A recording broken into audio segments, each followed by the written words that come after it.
मैं हूं संस्कृति जैन। हमारा ये सेगमेंट है एक नजर तेज असर। इसी के साथ शुरुआत करते हैं बुलेटिन की। जिला अस्पताल में पोस्ट कोविड ओपीडी का शुभारंभ किया गया, जिसमें कोरोना से ठीक होने के बाद मरीजों को होने वाली परेशानियों में परामर्श और उपचार सुलभ होगा। कलेक्टर सौरभ सुमन ने एक सादे समारोह में पोस्ट कोविड ओपीडी का शुभारंभ किया।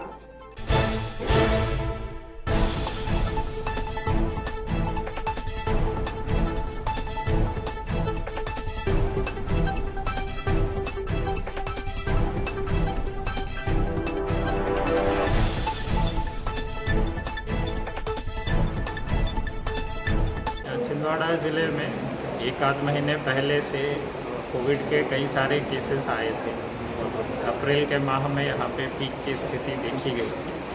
वर्तमान में कई ऐसे पेशेंट हैं जो कोविड को मात दे के घर जा चुके हैं, लेकिन जैसी जानकारियाँ मिल रही हैं और न्यूज़ में भी हम लोग देखते हैं कि पोस्ट कोविड कॉम्प्लिकेशंस भी कुछ पेशेंट में देखने को आता है। उसी चीज़ को ध्यान में रखते हुए फ़िलहाल छिंदवाड़ा मुख्यालय पर post Covid care centre start किया गया है, जहां किसी भी मरीज़ को कोविड के उपरांत यदि किसी प्रकार की बेचैनी या किसी प्रकार की बीमारी महसूस होती है तो वो यहां पर आकर अपना टेस्ट करा सकते हैं, डॉक्टर से परामर्श ले सकते हैं। यहाँ पर साइकोलॉजिस्ट भी उपलब्ध होंगे जो उनकी काउंसलिंग करेंगे, मेंटल हेल्थ के हिसाब से उनकी स्थिति देखेंगे। इसके साथ साथ छिंदवाड़ा के अलावा पांडुरना, सौंसर जैसे बड़े सेंटर पे भी इस प्रकार का पोस्ट कोविड केयर प्रारंभ करने का प्रयास किया।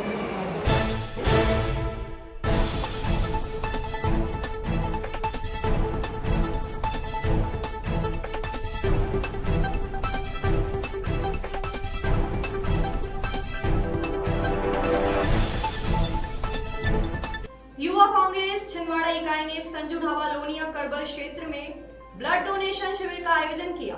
शिविर में युवा कांग्रेस कार्यकर्ताओं के साथ स्थानीय युवाओं ने बढ़ चढ़कर रक्तदान किया।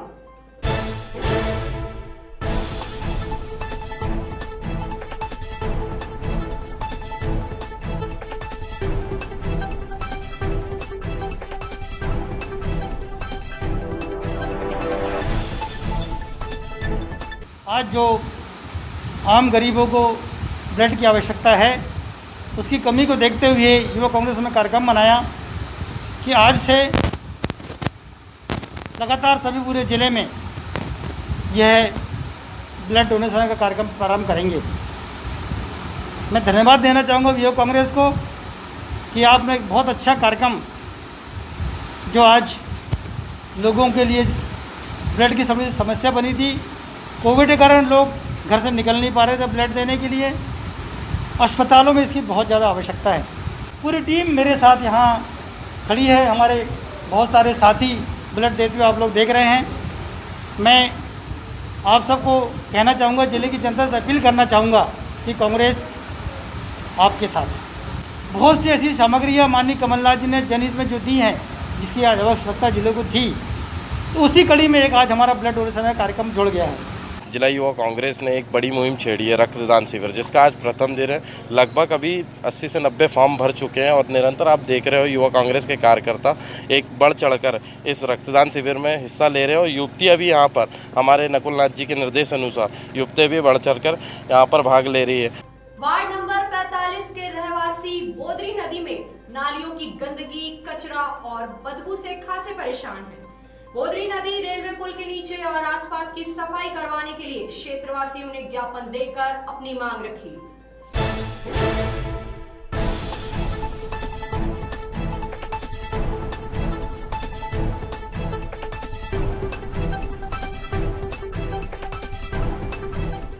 लोनिया करबल में रेलवे का एक बोर्डर पुल है, वहाँ पे लगभग 4-5 साल से कुछ आके पत्थर, बड़े बड़े पत्थर और टीले बन गए हैं, जिसके कारण हमारे मोहल्ले में पानी घुसता है। पानी घुसने के कारण लोगों का रहना अस्त व्यस्त, सामान हर साल नुकसान हो रहा है। गरीब परिस्थिति के लोग रहते वहाँ पे अपना जीवन यापन कर रहे हैं। लगभग 15-20 साल से नगर निगम में भी टैक्स वगैरह पटाते हैं, इसके बाद भी वहाँ पे नाले की कोई सफाई नहीं होती।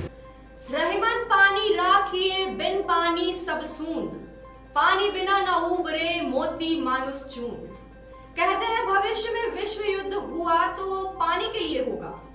विश्व युद्ध का तो पता नहीं, लेकिन छिंदवाड़ा में सोनपुर मल्टी कॉलोनी में गुंडी बाल्टी भरने के लिए कई बार सर फुटअव्वल हो चुकी है। नगर निगम ही मालिक है और यहाँ रहने वाली प्रजा टैंकर की कृपा के भरोसे है। कब आएगा पानी, कितना आएगा और आएगा भी कि नहीं, ये वो सवाल है जो यहाँ के रहवासियों का जीना मुहाल किए हुए है।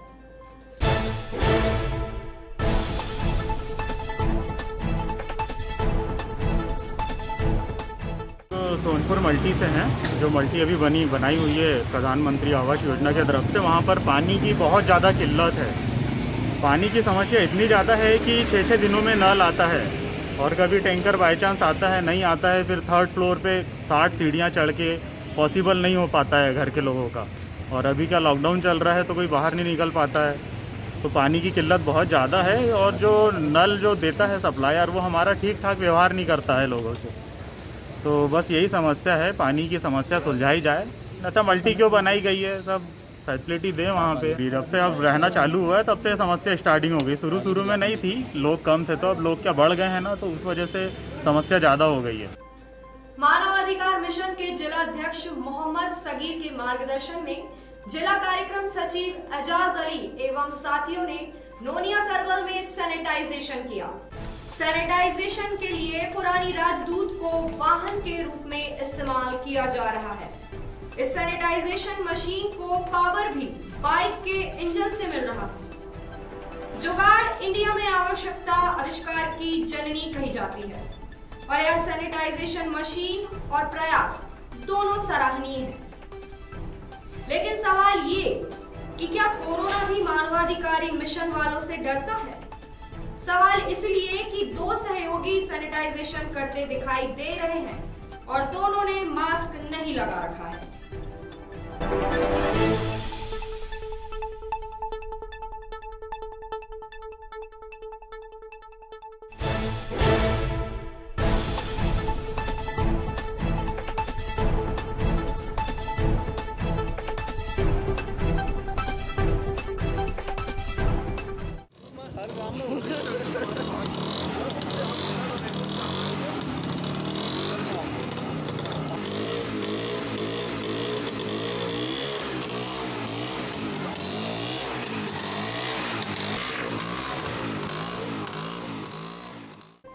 कोरोना से लड़ेंगे, नहीं रुकेंगे, न हारेंगे। कुछ इसी तरह के ध्येय वाक्य को लेकर सेवा ही संकल्प ग्रुप व मैजिस्ट्रेट प्रकाश सेंहुई के सेवा कार्यों में जुटे हुए हैं। एनजीओ के साथ मिलकर अब तक लगभग 168 आंगनवाड़ी केंद्रों पर स्टीम पॉड प्रदान किए जाने हैं। इसकी शुरुआत करते हुए आज शहर के लगभग 25 आंगनवाड़ी केंद्रों पर स्टीम पॉड दिया गया। संगठन सदस्यों ने यह भी बताया कि इसके साथ साथ वह आंगनवाड़ी केंद्रों में कार्यरत आंगनवाड़ी कार्यकर्ता और सहायिका जो कि कोरोना फ्रंटलाइन वर्कर्स के रूप में कार्य कर रहे हैं, उन्हें इम्यूनिटी बढ़ाने के उद्देश्य से च्यवनप्राश के डिब्बे भी प्रदान कर रहे हैं।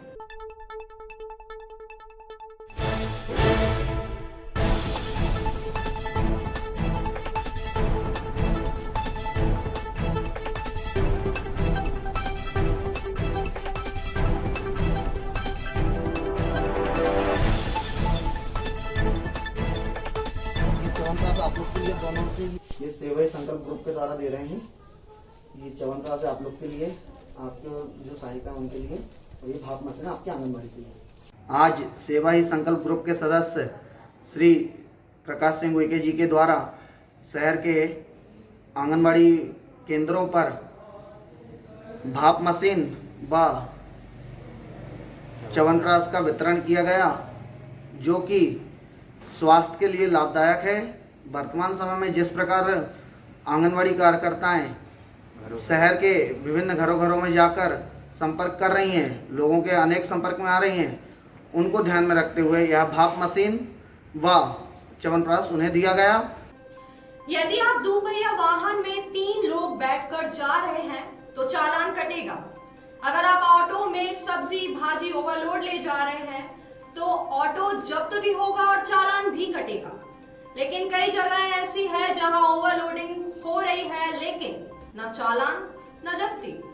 अस्पतालों में अभी हाल ही में मरीजों की कितनी ओवरलोडिंग रही, बमुश्किल हालात काबू में आ रहे हैं। जिला जेल की बंदी व्यवस्था क्षमता संख्या 470 कैदियों की है, लेकिन प्रदेश की अन्य जेलों की ही तरह यहां भी ओवरलोडिंग है। 470 की जगह 703 कैदी। क्या ये ओवरलोडिंग नहीं? अब आप ही बताएं, यहाँ किसका चालान कटना चाहिए? तो क्षमता से अधिक कैदी हो गए सर। वर्तमान में कितने कैदी हैं लगभग क्षमता से अधिक, और कितने होने चाहिए सर? जिला जेल छिंदवाड़ा की क्षमता 470 बंदियों की है, जिसमें 450 पुरुष और 20 महिला हैं। लेकिन अभी जो लॉकअप है हमारे पास वो 703 है, और ये अधिक लॉकअप की वजह से हमें कोरोना संक्रमण में व्यवस्था करने में बड़ी दिक्कत आ रही है अभी। इसके अनुसार अभी आपने थोड़ा सा डीजी जेल को पत्र लिखा था 100 बंदियों को शिफ्ट करने के, सर उसका उस संबंध में क्या जानकारी? जी, हमने ये मार्च में हमने एक लेटर जारी किया था डीजी साहब को और रिक्वेस्ट किया था। उस समय हमारा लॉकअप 750 के लगभग था और 800 के लगभग जा रहा था।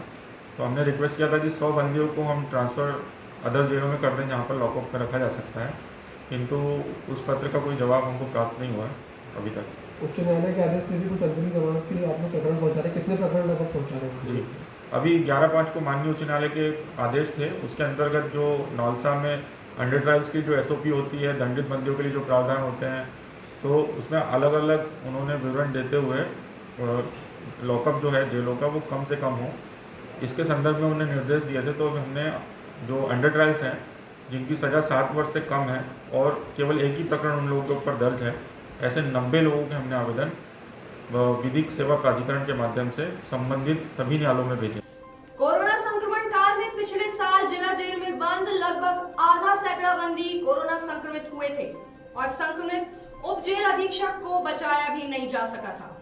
इस बार जेल अधीक्षक यजुर्वेद वाघमारे ने ऐसी व्यवस्था बनाई है कि अब तक केवल 22 बंदियों को संक्रमण हो सका और उनका सफल इलाज भी जेल में ही किया गया। सर अभी सेकंड वेव में लगभग 2 से 3 महीने में कितने अपने वहाँ बंदी पॉजिटिव आए, वर्तमान में कितने एक्टिव है सर? सेकेंड वेव में हमारे पास 22 बंदी पॉजिटिव है, जिसमें एक महिला भी सम्मिलित है, और हमारे पास अभी वर्तमान में फिलहाल एक ही बंदी पॉजिटिव है और वो उसकी हालत भी काफ़ी ठीक है। और पूरे जो 22 बंदी थे उसमें से केवल 4 बंदी रिहा हुए हैं, बाकी 15 जो बंदी हैं हमारे वो यहीं पर हमने उनको ठीक किया है और जेल में रह के वो ठीक हुए हैं। केवल एक ही बंदी को जिला चिकित्सालय में भेजने की आवश्यकता पड़ी थी, जिसका ऑक्सीजन लेवल कम हुआ था, लेकिन वो भी रिहा हो चुका है और वो पूरी तरह से स्वस्थ भी हो गया था।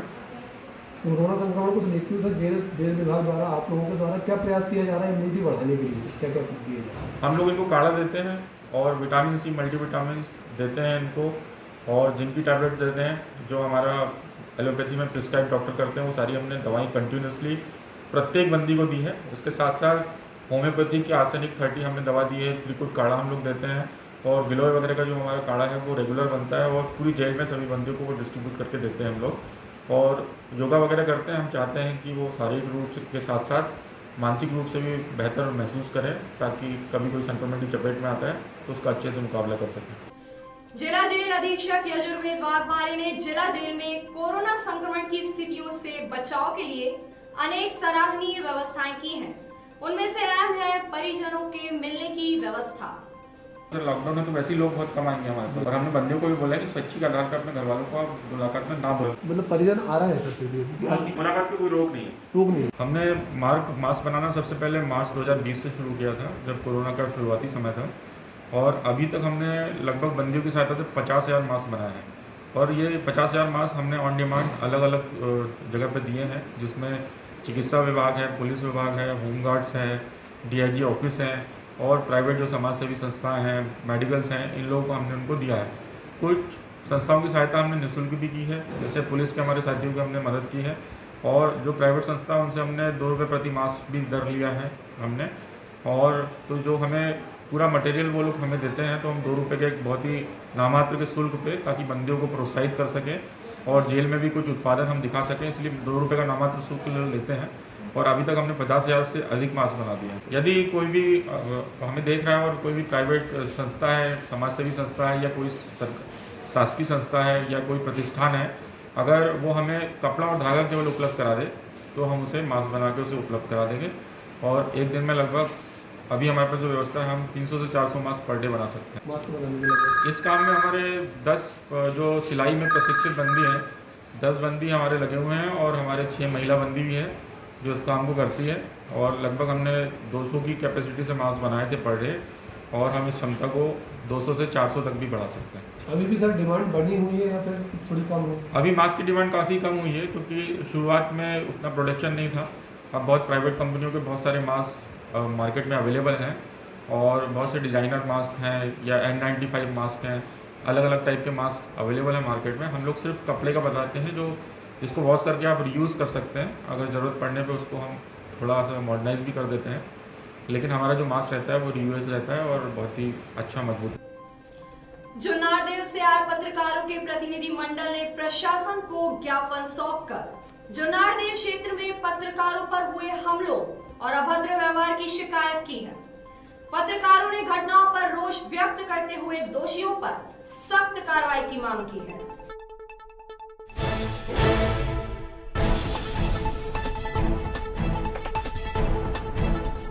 एक संवाददाता है ज्वाला धुर्वे जो नावे गांव के उन्होंने एक खबर प्रकाशित की थी स्वास्थ्य केंद्र को लेकर, जिस पे वो काफ़ी दिनों से बंद था। लेकिन स्वास्थ्य केंद्र की खबर प्रकाशित करने पर वो स्वास्थ्य केंद्र का डॉक्टर कोई राजेश राठौर है, वो घर पे आता है और घर पे जब हमारे साथी पत्रकार मिलते नहीं है तो उनके घर वालों के साथ में गाली गलौज करके और उनका नंबर लेके चले जाता है। फिर दोबारा हमारे पत्रकार साथी को फ़ोन करके गाली गलौज करता है और कहता है कि तुझे देख लूँगा, तूने खबर कैसे प्रकाशित की वगैरह वगैरह। और इसकी शिकायत नावेगांव थाने में दी गई, लेकिन वहाँ पर शिकायती आवेदन पत्र ले लिया गया, FIR नहीं की गई। साथ ही हमारे एक दूसरे पत्रकार है बिछुआ से, जो नवभारत और पत्रिका देखते हैं, श्रवण कामड़े, और उनको है उनके लिए भी उन्होंने भी आवेदन दिया है यहाँ कलेक्टर ऑफिस में कि यहाँ पर उनके साथ भी जो है नगर परिषद में अभद्रता की जाती है, उनको हॉकर कहा जाता है, जबकि वो पत्रिका और नवभारत जैसे प्रतिष्ठित अखबार के जो है संवाददाता है। और लेकिन उसके बाद भी जो है वहाँ के जो CMO है वो उनके साथ में गलत व्यवहार करते हैं। और इसी को लेकर सारे हमारे पत्रकार साथी है, उन्होंने सोशल डिस्टेंसिंग के तहत ज्ञापन दिया है और कलेक्टर से मांग की है कि ऐसे व्यक्तियों पर कड़ी से कड़ी कार्रवाई हो, क्योंकि हम देश के चौथे स्तंभ है और इस तरीके से हमारे साथ व्यवहार किया जाएगा तो हम जनता की जो आवाज़ है वो आम लोगों तक, अधिकारियों तक कैसे पहुंचाएंगे। तो इसी को लेकर आज जो है यहाँ पर ज्ञापन दिया गया था। कोविड की सेकेंड वेव के दौरान हुई मौतों के खौफ से उत्पन्न जागरूकता के चलते पिछले साल वाले छपास के मरीज सड़कों पर जरा भी नजर नहीं आए, और तो और अंतर्राज्यीय तथा विदेशी मदद वाले बड़े बड़े स्थानीय हाथ भी दिखाई नहीं दिए। पक्का समझिए वो सब के सब माहौल ठीक होते ही फिर दिखेंगे। फिलहाल शायद सम्मान समारोह के सर्टिफिकेट छाप रहे होंगे। इस बार कोविड काल में लॉकडाउन के दौरान सच्चे रिश्ते ही बचे हैं। हर इंसान की पहचान साफ हुई है, साफ हो चुका है कि कौन अपना और कौन पराया। लालबाग दुर्गा शक्ति पीठ, हनुमान मंदिर सेवा समिति और बड़ी माता मंदिर सेवा समिति के सेवादारों के साथ अन्य स्थानीय संगठनों व समाज सेवा में समर्पित युवाओं की नई पीढ़ी ने सेवा की मिसाल कायम की। इससे सबसे बड़ा फायदा यह हुआ कि स्थानीय पुलिस का सरदर्द थोड़ा कम रहा।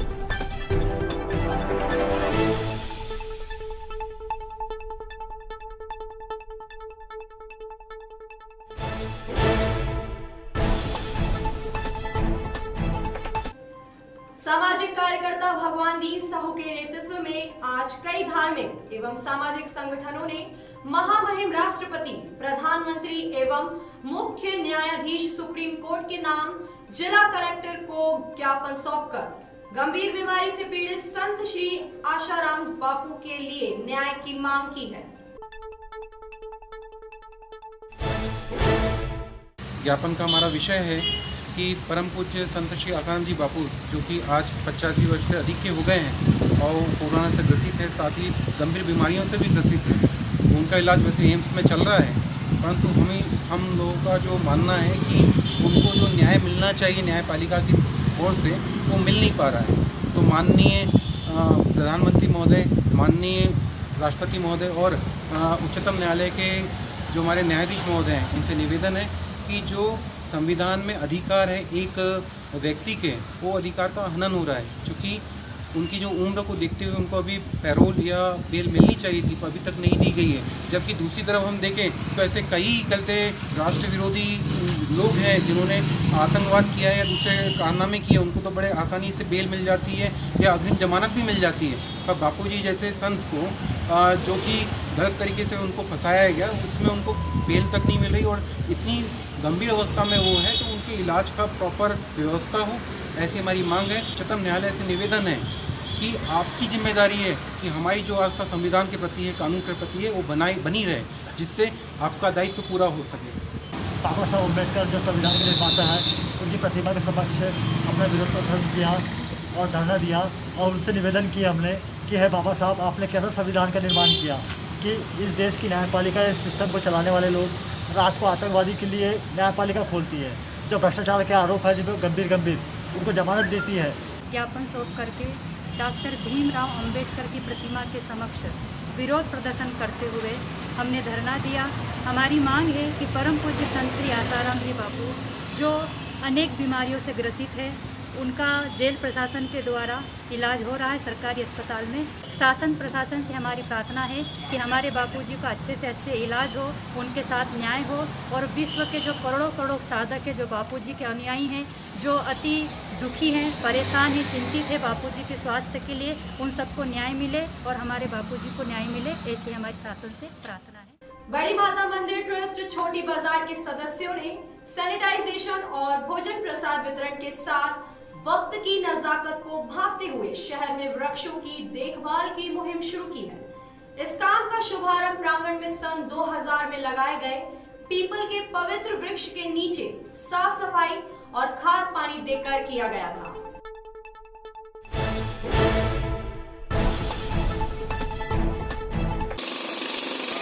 हमारे क्षेत्र में लगे हुए कुछ पीपल के पेड़ पिछले कुछ दिनों से सूखते चले जा रहे थे और उसका कारण ये था कि जो सड़कें बनी हैं शहर में, कंक्रीटकरण हुआ है, उसकी वजह से उनकी जड़ों में प्रॉपर पानी नहीं जा पा रहा था। तो आज ट्रस्ट ने तय किया कि कुछ एक पीपल के पेड़ हैं जिनकी जड़ों में पानी नहीं पहुंच पा रहा, तो मशीन बुलाकर ट्रस्ट के कुछ सदस्यों ने उनको प्रॉपर खोद के चबूतरा बना के उसमें खाद और मिट्टी वगैरह डाले हैं, ताकि वो पेड़ जो है वो सुरक्षित रह सकें और प्रॉपर फल फूल सकें। इसके साथ ही साथ हम लोग ये प्रयास कर रहे हैं आने वाले समय में कि इस समय जो ऑक्सीजन की प्रॉब्लम हुई, लोगों को इतने सिलेंडर लगे, कहीं ना कहीं ये हमारी की हुई गलती का ही परिणाम है। तो अब ट्रस्ट इस ओर भी कार्य करेगी कि आने वाले समय में जितने ज़्यादा से ज़्यादा हो सके वृक्षारोपण के कार्य करेंगे और शहर को हरा भरा बनाएंगे, ताकि कभी भविष्य में ऑक्सीजन की कोई कमी ना हो पाए। बुलेटिन में आज बस इतना ही। आपसे फिर होगी मुलाकात, तब तक के लिए स्वस्थ रहे, सावधान रहे और हमें दीजिए इजाजत। नमस्कार।